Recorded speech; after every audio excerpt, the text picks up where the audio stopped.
Assalamualaikum warahmatullahi wabarakatuh. Rahayu, rahayu, rahayu. Salam sehat dan bahagia selalu untuk kita semua. Telur-telur semuanya, saya ingin sedikit ya mungkin memberikan nasihat ya, atau mungkin lebih tepatnya saran pendapat dari saya untuk panjenengan semuanya yang mungkin ya saat ini dalam keadaan yang susah payah atau hidupnya panjenengan sekarang ini sedang terpuruk, sedang dalam fase yang sangat berat, yang sangat sulit sekali. Saya ingin agar panjenengan ya ketika menghadapi situasi yang teramat sangat berat ya, boleh dibilang mungkin sudah nggak mampu lagi untuk menjalani hidup ini.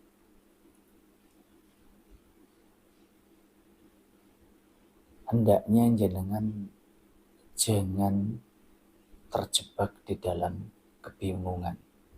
Ya, kan kadang kita itu kalau dalam kondisi yang sudah sangat berat sekali, mau melangkah kita tidak mampu, ya, tetapi kita mundur juga tidak bisa, dan ketika kita berhenti malah semakin parah. Hendaknya panjenengan jangan terjebak di situasi itu dengan panjenengan bingung, panjenengan stres, panjenengan tertekan, panjenengan apa ya istilahnya, nelongso atau mengeluh. Ya, saya bisa memahami bahwa tingkat kesulitan atau yang disebut susah itu setiap orang berbeda-beda. Karena kapasitas setiap orang di dalam merasakan apa yang dia alami atau yang dia jalani itu berbeda-beda. Mungkin menurut saya itu kecil, tapi belum tentu menurut panjenengan. Demikian pula dengan yang lain. Nah, di kesempatan malam hari ini saya ingin agar panjenengan bisa segera terbebas, bisa segera lepas dari situasi yang sulit itu. Nah, untuk itu yang pertama yang harus jenengan lakukan adalah jenengan jangan terjebak di sana sehingga membuat panjenengan itu tertekan, panjenengan stres, panjenengan bingung. Wes pokoknya panjenengan merasa tidak bisa apa-apa. Jangan terjebak di sana. Kenapa? Karena kalau panjenengan terjebak di sana, situasi yang panjenengan alami bukan semakin membaik, tapi justru akan semakin memburuk. Karena apa? Mohon maaf, apapun situasinya, mau urusan masalah keluarga, mau urusan keuangan, mau urusan kesehatan ya yang sedang terkena penyakit, mau urusan mungkin usahanya yang sedang dalam kondisi yang kacau balau. Ini kalaupun panjenengan pikir saja dengan penuh kebingungan, panik, stres, takut, dan segala macamnya lah yang ada di semua kerumitan yang ada di pola pikir panjenengan. Pertanyaannya, apakah dengan begitu terus persoalan hidup panjenengan bisa selesai? Lebih-lebih mohon maaf kalau sampai harus menyudahi atau mengakhiri hidup, bunuh diri bahasa. Karena banyak sekali kejadian seperti ini, bahkan sampai satu keluarga diajak mati semua. Apakah persoalan hidupnya selesai? Saya rasa tidak. Karena tanggung jawab, kewajiban yang harus kita selesaikan tidak bisa hanya dengan kita lari dari tanggung jawab itu, kita pergi, mau pergi meninggalkan tempat tinggal kita atau pergi meninggalkan hidup kita di dunia ini, itu tidak bisa selesai. Nah, Lalu kalau kita sudah sadar demikian, kita juga harus memahami bahwa di dalam kehidupan kita itu sudah menjadi kodratnya Gusti Allah. Ada susah, ada senang, ada sulit, ada mudah, ada bahagia, ada juga sedih, ada sehat, ada sakit. Istilahnya pasang surut di dalam menjalani kehidupan ini selalu ada, nggak bisa lepas. Kita nggak akan pernah bisa menjalani hidup itu lempeng atau enak saja, nggak bisa. Dari mana kita bisa tahu enak kalau kita nggak pernah merasakan yang tidak enak? Dari mana kita tahu ini pahit kalau kita nggak pernah tahu manis itu seperti apa rasanya? Ya, jadi ini sudah menjadi kodratnya manusia di dalam menjalani kehidupan ini. Nah, kalau kita sudah paham bahwa ini adalah kodratnya Gusti Allah, kita tinggal menyadarkan diri kita bahwa oh, saat ini saya sedang ada di posisi yang sulit. Dimana kalau saya ada di posisi sulit ini, saya harus segera bangkit supaya saya bisa kembali ke posisi yang mudah, yang tidak sulit. Nah, caranya bagaimana? Caranya adalah panjenengan harus mampu mengendalikan pola pikirnya panjenengan. Dengan menggunakan jiwa yang tenang, dengan menggunakan hati nurani panjenengan yang tenang. Panjenengan kendalikan pikiran panjenengan, hawa nafsu panjenengan di dalam menghadapi segala persoalan hidup. Ini kita kendalikan dengan baik, kita kendalikan dengan benar, sesuai dengan realnya, sesuai dengan jalan yang terbaik. Lalu kemudian kalau pikirannya ini sudah bisa kita kendalikan dari segala ketakutan, dari segala kebingungan, dari segala kesetresan yang kita hadapi ini tadi. Dari situ nanti akan timbul pemikiran-pemikiran yang positif. Pemikiran-pemikiran yang jernih, yang bijak. Kalau ibaratnya ada benang yang sedang apa istilahnya? Ruwet ya, semerawut. Atau bahasa Jawanya itu bulet. Ya, itu kita harus menggunakan pola pikir kita yang tenang supaya kita bisa memilah satu persatu benang yang rumit ini tadi supaya bisa terlepas. Tetapi kalau kita stres, kita bingung, kita gupuh, kita takut, tidak akan bisa. Yang ada justru akan semakin jendel, akan semakin susah, rumit untuk kita urai. Demikian halnya dengan persoalan hidup yang kita jalani. Jadi berpikir tenang, lalu satu persatu. Ya. Semua butuh proses. Satu persatu kita selesaikan. Mana sih yang lebih urgent dulu? Mana yang harus kita selesaikan terlebih dahulu, satu persatu. Satu persatu. Kita gunakan pola pikir kita yang positif. Dan kita meyakini di dalam nurani kita bahwa sang pemilik kehidupan di jagat raya ini yang berkuasa atas seluruh unsur kehidupan kita ini itu akan senantiasa memberikan jalan yang terbaik. Kita akan mampu bangkit dari segala keterpurukan yang kita hadapi. Apapun persoalannya. Ya, saya sering sampaikan bahwa hidup kita ini pondasinya hanya dua. Dua saja. Yang satu yang berhubungan dengan duniawi atau yang fakta. Itu terpusat di pola pikir kita. Nah, kemudian yang satunya yang bersifat gaib atau unsurnya ilahiyah. Itu ada di mana? Kalau kita sederhanakan saja, tidak usah yang rumit-rumit. ada di dalamnya batin kita, atau ada di dalamnya jiwa, di dalam hati nurani kita ini. Nah, kalau kita paham dua unsur ini, berarti kalau kita sedang mengalami kesulitan hidup, apapun kesulitannya, sejauh itu berurusan dengan duniawi, mau urusan kesehatan, mau urusan keuangan, urusan rumah tangga, keluarga, dan lain sebagainya. Itu kan duniawi. Ya kita masuk yang di sini, yang fakta ini tadi.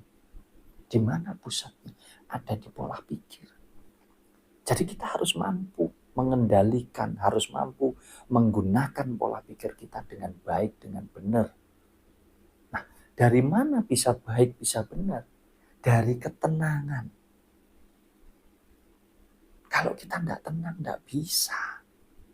Nah, yang punya tugas menenangkan semua yang ada di pola pikir kita, itu dari dalam hati kita. Nah, untuk apa? Untuk kita menyelesaikan satu persatu persoalan hidup yang sedang kita hadapi.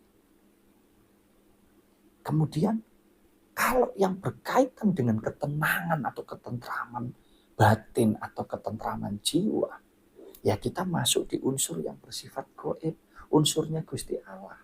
Dengan cara apa kita bisa masuk ke sini?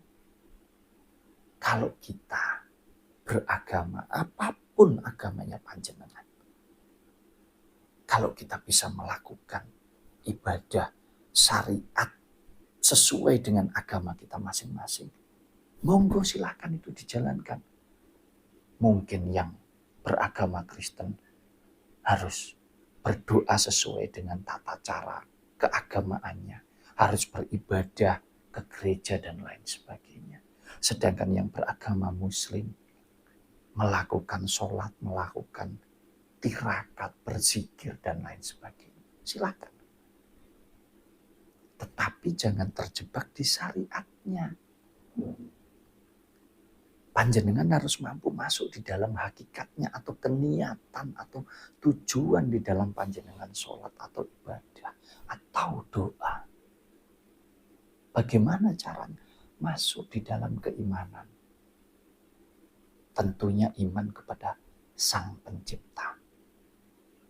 Nah, kalau sudah masuk di ranah ini, jangan pernah ada keraguan sedikit pun.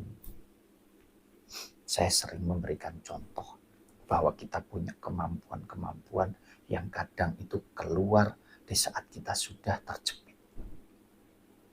Kalau bahasa kerennya itu the power of kepepet. Kekuatan dikala kita betul-betul terjepit situasinya, udah tidak bisa ngapa-ngapain. Di sana kita hanya ada kepasrahan, keberserahan. Apapun yang terjadi kita hadapi, kita berani sudah tanpa kita berpikir kita akan gagal, ragu itu tidak ada sama sekali. Yang ada hanya satu, aku harus bisa dan aku pasti bisa. Di sanalah nanti keajaiban atau yang sering kita sebut mukjizat Gusti Allah itu terjadi di dalam hidup kita. Kita tidak pernah tahu, nggak pernah berangan-angan. Tiba-tiba ada saja pertolongan dan ada saja jalan keluar. Nah, inilah dulur-dulur yang saya maksudkan agar kita mampu mengendalikan pola pikir dan kita mampu menenangkan jiwa kita. Dan harus diingat bahwa semua ini berproses. Tidak ada tiba-tiba. Biarpun keajaiban itu bisa saja datang tiba-tiba. Tetapi kita harus mencoba berpikir dengan menggunakan pola pikir yang sejernih-jernihnya. Bahwa semuanya berproses. Terlepas dari nanti ada mukjizat, udahlah. Kita tidak berpikir ke sana. Yang terpenting kita yakin dengan apa yang kita jalani, dengan apa yang kita hadapi. Karena apa? Bersyukurlah kita. Ya, kita harus banyak bersyukur. Jangan kita hanya terjebak, aduh ini sulit, ini berat. Saya ingin ini, ingin itu, dan lain sebagainya. Tetapi kita tidak pernah mensyukuri apa yang sudah Tuhan berikan, sudah disediakan semuanya untuk kita. Mohon maaf, saya harus ingatkan panjenengan semua, bahwa kita ini dilahirkan di dunia ini, kita tidak bawa apa-apa. Demikian pula ketika nanti kita kembali, kita berpulang kepada Gusti Allah, kita juga tidak membawa apa-apa. Yang akan kita bawa hanya dua ini tadi. Apa? Kalau secara duniawi kita hanya akan meninggalkan nama baik, nama yang harum. Atas apa? Tentunya atas akhlak, perbuatan yang pernah kita lakukan. Nah, yang satunya yaitu keimanan kita, ketakwaan kita kepada Sang Pencipta. Hanya itu saja. Lalu apapun yang sekarang kita jalani, apapun yang kita miliki, apapun yang ingin kita raih di dunia ini, itu bukanlah pencapaian dari segala-galanya.